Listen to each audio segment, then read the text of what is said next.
மவியா uniform புது uniform போட்டிருக்க ஸ்கூலுக்கு ஃபர்ஸ்ட் டே. நல்லா இருக்கா? அது என்னமோ தெரியலங்க, ஸ்கூல் யூனிஃபார்ம் போட்டா தனி அழகு யாருக்குமே. குழந்தைங்களா அழகா இருக்கடா மவியா, அழகா இருக்கடி. நீ ஐடி கார்டு போட்டோ எடுப்பாங்க, பாஸ் கொடுக்கணும். தெரியா எப்படி பாஸ் கொடுப்ப? ஸ்மைல் பண்ணணும். பல்லுக்குள்ள தெரியுது ஈடா பண்ணுவாங்க. என்னைக்குமே ஸ்கூல் போக மாட்டேன்னு சொல்லுவான். இல்ல நம்ம அப்பா இன்னைக்கு கிளம்பி அப்பா புது ட்ரெஸ் பா, ஷூப்பா, பெல்ட்டுப்பா. வேணாண்டா அப்படி நான் லீவ் ஓடுறேன். வேணாப்பா நீ போய் ஆகணும் அப்படிங்கிறான். ஏண்டா அது வந்து தெரியலங்க, யூனிஃபார்ம் போட்டாலே எல்லாரும் அழகா தான் இருக்காங்க. அழகா இருக்குல்ல? அழகா இருக்கு. ஆனா மாமூஜி எப்படி இது? ஆயில் மசாஜ் பண்ணி. என்ன கோகனட் ஆயிலா?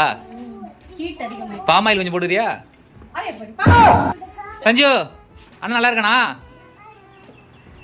நல்லா இருக்கானா? Rowdy rowdy rowdy Rangappa. சரி மகு வா போலாம், பஸ் வந்துருவா.